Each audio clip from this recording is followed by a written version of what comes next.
Pelatih timnas Cina Branko Ivankovic segera mengirim Saiwar untuk timnas Indonesia, usai dipecundangi Australia di kandang sendiri. Media Cina kritik pelatih Ivankovic jelang duel lawan Indonesia. Branko Ivankovic anggap duel kontra timnas Indonesia jadi penentu nasib Cina. Tekanan besar Branko Ivankovic usai timnas Cina menelan kekalahan dari Australia di laga ke-8 Grup C putaran ketiga kualifikasi Piala Dunia 2026. Timnas Cina semakin tenggelam di dasar klasemen dengan mengoleksi 6 poin, sama seperti Bahrain yang dikalahkan timnas Indonesia. Pintu China dan Bahrain untuk bisa lolos langsung ke putaran final Piala Dunia 2026 sudah tertutup, tapi masih ada harapan masuk putaran keempat. Branko Ivankovic mau tidak mau, harus bisa membawa China menyapu bersih 2 pertandingan terakhir babak ini. Tentunya agar mereka mampu menyegel 1 tiket untuk masuk putaran keempat kualifikasi Piala Dunia 2026. Namun bukan perkara mudah bagi Cina untuk bisa memastikan kemenangan dalam 2 laga terakhir mereka. Pasalnya, skuad berjuluk Tim Naga itu akan bertandang ke markas Timnas Indonesia, tempat di mana Bahrain menelan kekalahan pahit. Duel Timnas Indonesia melawan Cina digelar pada 5 Juni 2025. Setelah itu Branko Ivankovic dan rombongan menjamu Bahrain di kandang. Sadar berada dalam posisi tertekan, tapi Branko Ivankovic masih tetap bisa sesumbar mulut besar. Seiwar dilontarkan pelatih asal Kroasia itu untuk skuad Garuda. Ia berjanji akan membawa Cina meraih kemenangan di Jakarta. Begitu pula saat menjamu Bahrain di kandang sendiri, berbekal kemenangan di pertemuan pertama di Rifa. 2 laga berikutnya, di bulan Juni, adalah kunci. Kami harus bertarung untuk kemenangan, kata Branko Ivankovic. Masih ada persiapan selama 3 bulan untuk menuju laga melawan timnas Indonesia di Gelora Bung Karno. Begitu pula dengan tuan rumah, kemenangan atas Bahrain mampu mengembalikan semangat setelah kalah telak dari Australia. Patrick Kluivert tentu waspada dengan Saiwar yang dilontarkan Branko Ivankovic untuk timnas Indonesia. Tugas besar untuknya mempersiapkan skuad sebaik mungkin, ditopang Alex Pastor dan Danny Lanzaat. Mengingat hasil melawan Cina juga sangat krusial bagi nasib timnas Indonesia, saat peluang lolos langsung semakin menipis. Skuad Garuda praktis berharap pada putaran keempat kualifikasi Piala Dunia 2026 untuk berharap melaju ke putaran final. Selain melawan Cina, timnas Indonesia juga akan bertandang ke Tokyo, menjalani pertandingan terakhir melawan Jepang. Berharap pada kemustahilan di mana Indonesia mampu mengalahkan Jepang di laga terakhir memang tidak mungkin. Akan tetapi, jika dipersiapkan dengan matang, skuad asuhan Patrick Kluivert bisa memberi kejutan. Media Cina Sohu menyemprot pelatih Cina Branko Ivankovic dengan kritik jelang duel lawan timnas Indonesia di kualifikasi Piala Dunia 2026. Komentar miring terhadap pelatih asal Kroasia itu karena rapor buruk pada lanjutan kualifikasi Piala Dunia 2026 zona Asia edisi Maret 2025. Cina kalah 2 kali beruntun meski bermain di kandang. Tim nasional sepak bola putra Cina kalah 0-1 dari Arab Saudi dan 0-2 lawan Australia di kandang.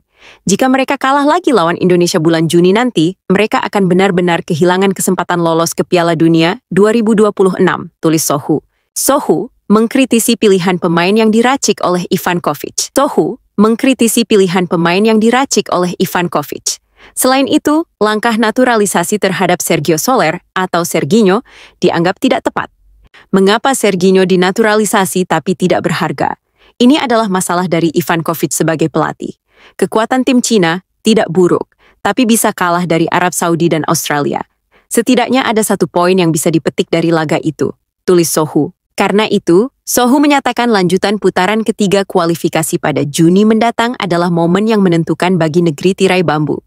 Cina akan bertandang ke markas Indonesia pada 5 Juni mendatang kemudian menjamu Bahrain pada 10 Juni.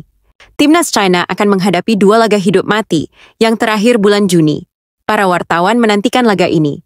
Jika Ivankovic bisa memenangkan 2 laga itu, maka timnas China bisa mendapat tiket ke Piala Dunia 2026, tulis Sohu.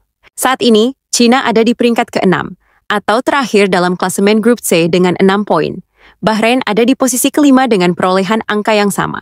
Secara hitung-hitungan, Cina sudah tidak mungkin bisa finish runner-up untuk mengamankan tiket lolos langsung ke Piala Dunia 2026.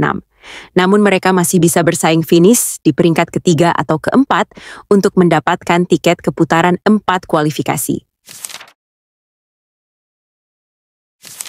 Peluang Cina untuk bertahan di kualifikasi Piala Dunia 2026 makin menipis setelah dikalahkan tamunya, Australia, dengan skor 2-0 di Stadion Hangzhou Sports Park, Selasa 23 Maret malam, waktu Indonesia Barat. Pelatih Branko Ivankovic menyebut duel melawan timnas Indonesia pada awal Juni bakal menentukan nasib Cina untuk tetap bersaing di grup C.